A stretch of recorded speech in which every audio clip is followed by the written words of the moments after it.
오늘은 선지서 변론 중고 22번째 시간입니다. 오늘은 아모스 7장을 통하여 재앙시의 사명자와 황충과 달인줄에 대하여 변론해 보도록 하겠습니다. 본장은 재앙도 하나님이 시키시고 하나님의 역사도 하나님이 아시고 재앙을 물리치는 역사도 하나님이 아신다는 것을 말씀하시는데요.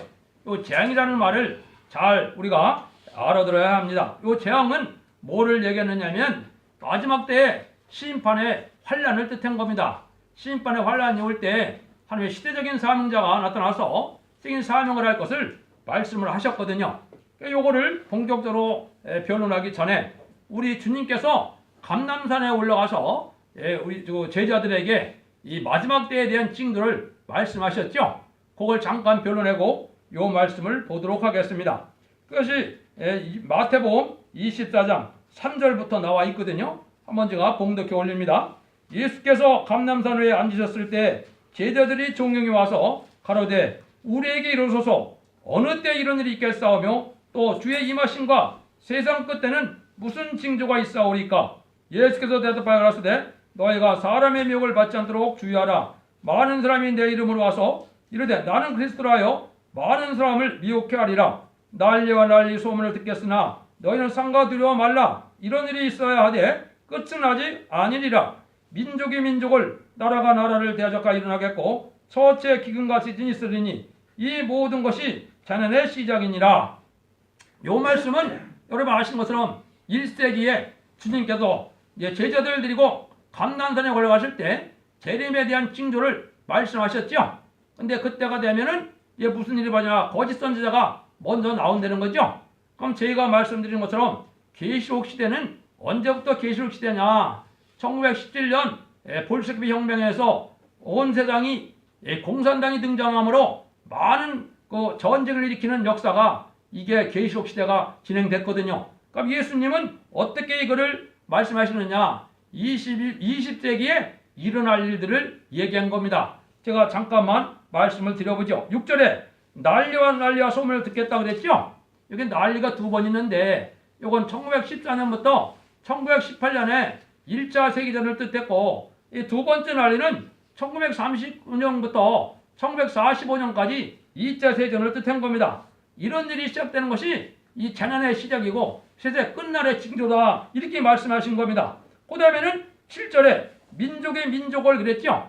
요거는 뭐를 뜻했느냐? 1950년 6월 25일에 한국의 6.25 전쟁을 뜻했고 또 재침의 환란을 뜻했습니다. 요 재침의 환란은 임박하다 이렇게 말씀드리가 있고 나라가 나라를 대적한다. 요건 뭐를 뜻했느냐? 1965년 정도부터 1975년 정도에 베트남 전쟁이 종결이 됐는데요. 요게 마지막 전쟁입니다. 이게 무슨 전쟁이냐? 전 세계가 공산당 3분의 1이 전 세계를 먹는 그런 예언된 일이 이루어지는 날이 바로 그때 나라가 나라를 대적하는 일입니다. 이미 그러니까 20세기 종말에 이런 일이 거의 다 끝났죠. 그 다음에는 뭐라 그랬습니까? 처처에 기근같이 진이 있다 그랬죠. 여러분들 역사적으로 살펴보면 20세기에 들어와서 이 기근과 재난 화산 폭발인 것이 참 많았던 겁니다. 그것도 20세기 말에 그런 일이 많이 벌어진 거거든요. 그런 일들을 봤을 때는 예수님이 여기서 하신 말씀이 1900년 후에 됐습니까? 안 됐습니까? 1세기에 했다가 20세기에 일일이 다 이루어졌거든요. 그러면 이제 여기서 그 뒤에부터 나오는 것이 이제 뭐냐? 천국복음이 땅끝에게 전해지는 역사와 고대는 무화과 나무가 이제 비유를 하는 역사가 32절에 나오죠. 요게 이제 1948년 5월 14일 이스라엘 민족의 독립과 1948년 8월 15일에 한국의 독립이 마지막 인간 종말에 사명국가가 세워지는 것이 이게 마지막 징조입니다. 그러니까 이런 일이 이루어지다 아까 말씀드린 것처럼 이제 아모스 7장은 재앙시라 그랬죠. 요거는 이제 시대적으로 보면 아까 예수님이 1세기에 그런 일을 하셨다 그랬는데 21세기 초에 이러한 사명자가 나타날 걸 보여준 겁니다. 이 사명자가 나타나는 데는 그냥 나타나는 것이 아니고 많은 징조가 있게 나타난다 이 말이죠. 이게 이제 하나님이 정한 때가 왔다는 일이 된 겁니다. 그래서 촛대기의 역사가 나타나고 또 변론이 나타난 이것은 뭘 뜻하느냐? 이제 전섬전문에 들어갈 날이 가깝다 이 말입니다. 그래서 마지막 환란 때가 가깝다는 징조는 더 이상 확실한 징조가 없는 겁니다. 이 변론이 맞다면 이제 이 변론을 전 세계 전파하고 나면은 심판이 시작되는 겁니다. 그래서 이런 역사가 어떻게 진행되느냐 이거를 지금 말씀드릴 수가 있겠습니다. 지금까지는 그래서 천국보험을 들어서 영원 받음으로 천국 시민권을 받는 시대가 됐고요. 이제 제레미야를 영접할 때는 변화성도가 나타나서 제레미야를 영접해서 이제는 변화 승천했다가 백마땅 군대가 되어서 이 세상에 다시 내려와서 이제는 대접전과 아마겟돈을 거쳐서 천년평강을 이룰 때인데 그러한 사명을 맡은 사명자가 시대적인 사명으로 나타난다 이 말입니다. 시대적인 사명자는 제가 몇 번을 말씀을 드리는데요. 첫 번째는 약 4,500년 전에 노아가 그 시대 노아의 방주 비밀은 하나님께서 노아에게 허락했죠. 노아의 방주 타는 것이 구원받는 역사가 있었습니다. 이게 알파적인 역사거든요. 두 번째 알파적인 역사는 약 4,300여 년 전에 아브라함이 나타났을 때 아브라함에게는 뭘 줬습니까? 할례법을 줬죠. 할례법을 안 지키면 제사를 드려도 소용이 없고 제사가 상달되지도 않고 그 사람들은 이스라엘 백성을 끊쳐지는 겁니다. 하나님의 법이 엄중한 거거든요. 그 다음에 약 3,400년 전에 모세가 나타나서 모세가 율법을 주었을 때 모세가 그 율법을 지키지 않으면 돌로 쳐 죽이라는 게 법이죠. 그게 죽음으로 가는 겁니다. 그게 바로 모세에게 나타났던 시대적인 사명자입니다. 이제 인간 종말의 마지막 재앙의 시대에 나타날 사명자는 어떻게 나타나냐 이거를 본문을 통해서 간단히 변론해 보도록 하겠습니다. 1절입니다. 주 여호와께서 내게 보이신 것이 이러하니라. 왕이 풀을 벤 후 풀이 다시 움도를 시작할 때 주께서 황충을 이으심에 황충의 땅의 풀을 다 먹은지라. 내가 겨루되 주 여호와여 청컨대 사소서 야곱이 미역하오니 어떻게 서리이까 하며 여호와께서 이에 대하여 뜻을 돌이켜 가라사대 이것이 이루지 아니하리라 하시니라. 이거는 황충이라고 나와 있는데요. 황충은 마귀의 도구가 된 악한 인간들을 뜻한 겁니다. 은혜를 받고도 은혜에 감사한 마음으로 온유하고 겸손한 마음으로 사랑의 마음으로 살지 않기 때문에 황충은 마귀의 감화 감동을 받는 거거든요. 근데 이거는 시대적인 전환기에 나올 것을 보여준 겁니다. 왕이 풀을 베누 같다. 이런 말은 옛날 역사적으로 본다면 왕에게 먹일 그런 소나 그 양에게 풀을 먼저 베서줘서 그 왕이 먹을 짐승이 빨리 커야 되겠죠. 그러고 난 다음에 신하들도 그 농민들도 그 양이나 소를 먹이겠죠. 그런 것처럼 이게 말씀 기근이 와서 영적 기근이 왔을 때 그런 일이 벌어진다 이 말입니다.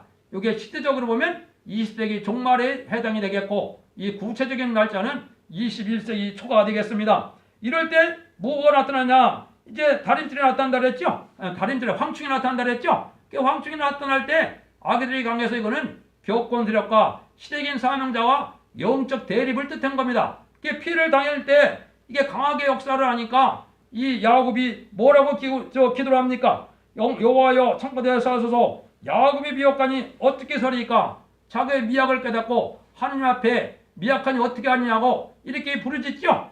요게 이제 자기의 부족을 깨닫고 하나님을 바라보는 사명자에게 황충 때의 그 역사가 끝일 것을 보여준 겁니다. 그래서 하나님이 그냥 두면은 말세 사명자가 완전히 쓰지 못하니까 어느 정도 시련을 겪고 난 다음에는 하나님이 황충을 이제 물리쳐서 하나님이 황충 때 역사를 더 이상 하지 못하게 된다 이 말입니다. 이게 시대적인 사명자가 나타날 때 첫 번째 주는 징조가 되겠습니다. 이런 일들은 하나님의 응답받는 종이 나타나서 시대로 쓰임받을 것을 이제 얘기를 한 겁니다. 그래서 시련 끝에 하나님은 이런 종을 하나님이 나타나게 했는데 이것이 이제 순회종의 역사고 다시의 대표라고 할 수 있는 것이고 이게 새로운 시대적인 사명들을 뜻했다고 볼 수 있습니다. 두 번째 이제 4절에서 6절입니다.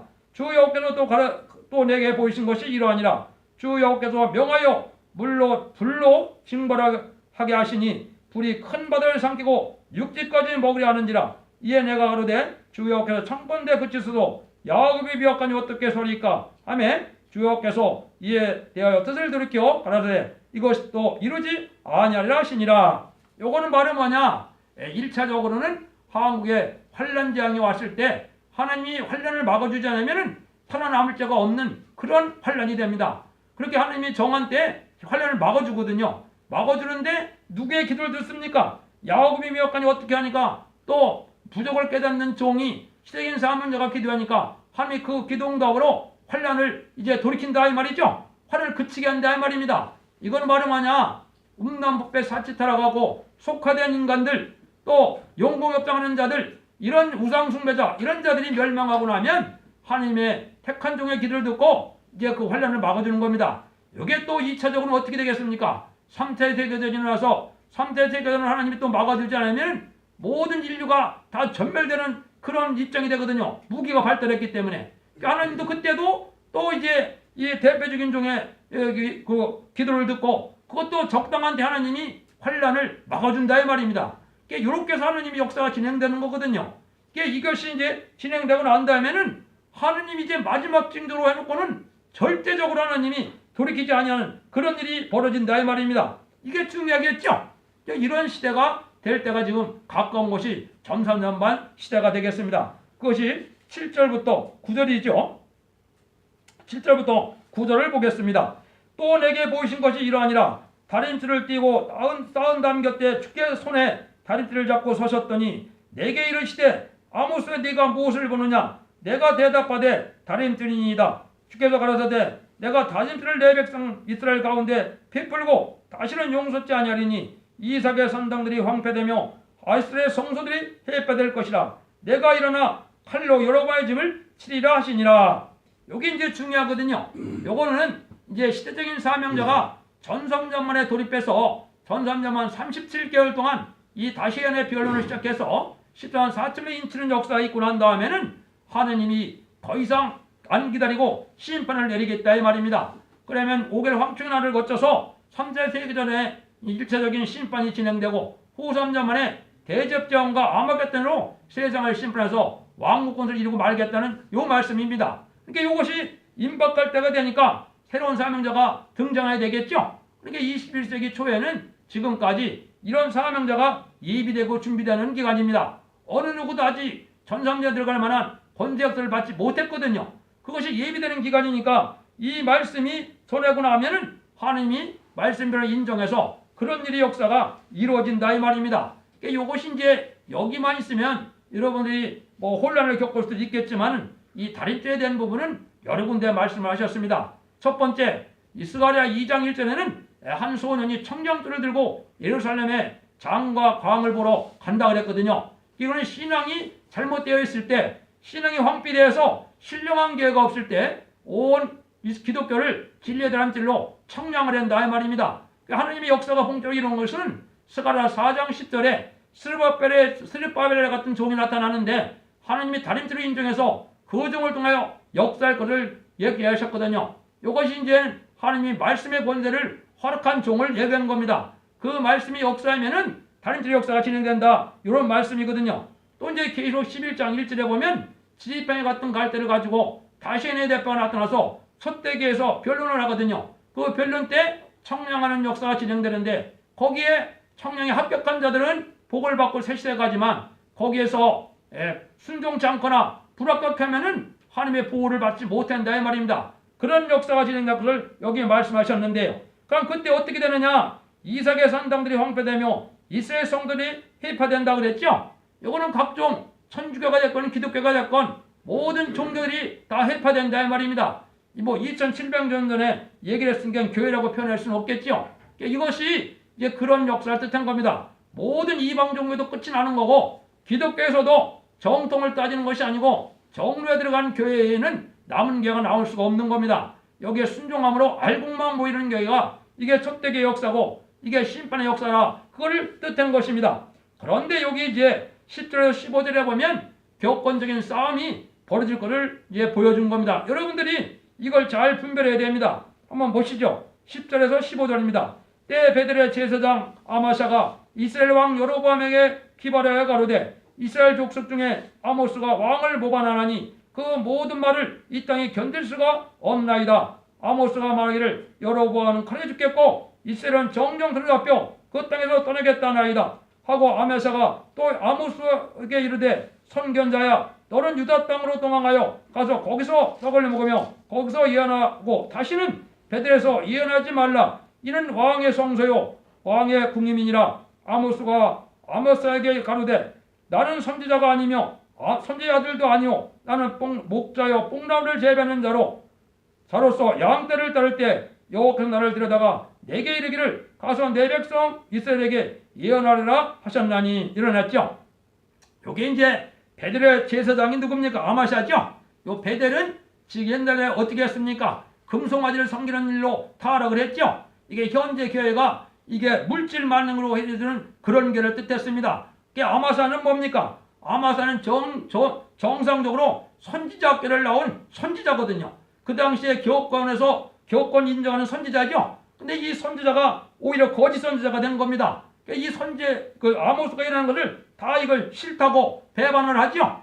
이게 오히려 참된 선지가 옳은 말을 하면 싫게 여긴다 이 말입니다. 그러니까 이 시대에 많은 교권들이 물질화되고 속화돼서 다리줄의 말씀을 전할 때가 되면 대부분 이런 그 말씀을 받아들이지 않을 것을 얘기한 겁니다. 그래서 여기에 보니까 여로보암도 죽죠. 그 시대 왕도 다 죽는다 이 말입니다. 이거는 마지막 변론이기 때문에 이 변론에게 순종하는 자만 살아남을 것을 얘기한 겁니다. 그래서 이때 아모스는 자기 스스로 신분을 밝히죠. 자기는 아무것도 아니라는 거죠. 선지자의 가정도 아니고 이런 선지자께 나온 사람도 아니고 그냥 뽕나무를 재배하는 그런 목자인데 그런 삶을 하나님이 들었으니까 하나님의 명령에서 내가 나온 것뿐이다 이렇게 얘기를 하죠.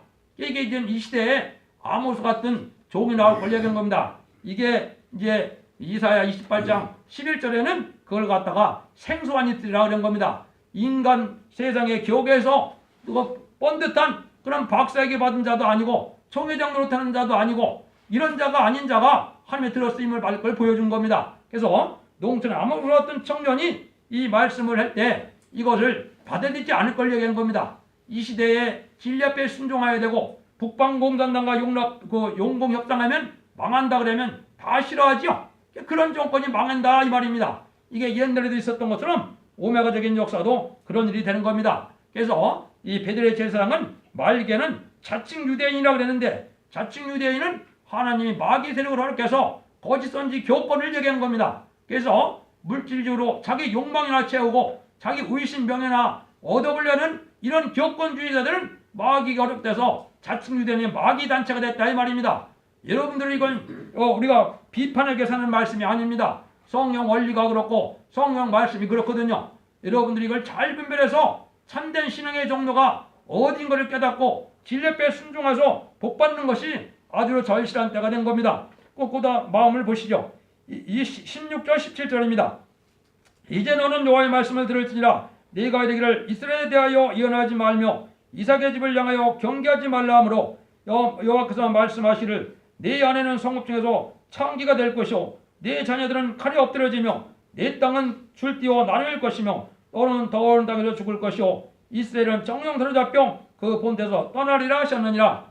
요거는 이제 이 구원의 방법이 틀려짐을 알려주시는 겁니다. 인간 종말에는 구원도 가족적이고 멸망도 가족적입니다. 지금까지는 영혼구원 시대이기 때문에 한 가족 중에서도 그냥 영혼구원 받는 사람이 있고 못 받는 사람이 있고 나눠져 있지만은 이 환란 재앙 때는 이제 심판 때 씨를 남기는 하나님의 개념이므로 이때는 가족 전멸을 당하든지 가족적인 축복을 받든지 이런 복을 누리는 시대가 왔다 이 말입니다. 그래서 여기에 순종치 않으면은 다 정령 이게 뭐라 했어요? 다 사로잡혀 죽는다 그랬죠? 이 공산당이 마지막 때 심판의 도구로 사용되게 하여 공산당이 지금 강한 세로 나타난 건데 그게 한국이 지금 그렇죠? 그런 환란 때 죽게 된다 이 말입니다. 이거는 하나님의 말씀에 변론적으로 변론에 따라서 이게 변론하는 거지 이게 인간의 지식에 따라서 하는 것이 아닙니다. 이 본문의 말씀에 변론대로 여러분들이 순종하면 이런 복을 받게 되는데 순종치 않으면 환란장에 살아남지 못한다 이 말입니다.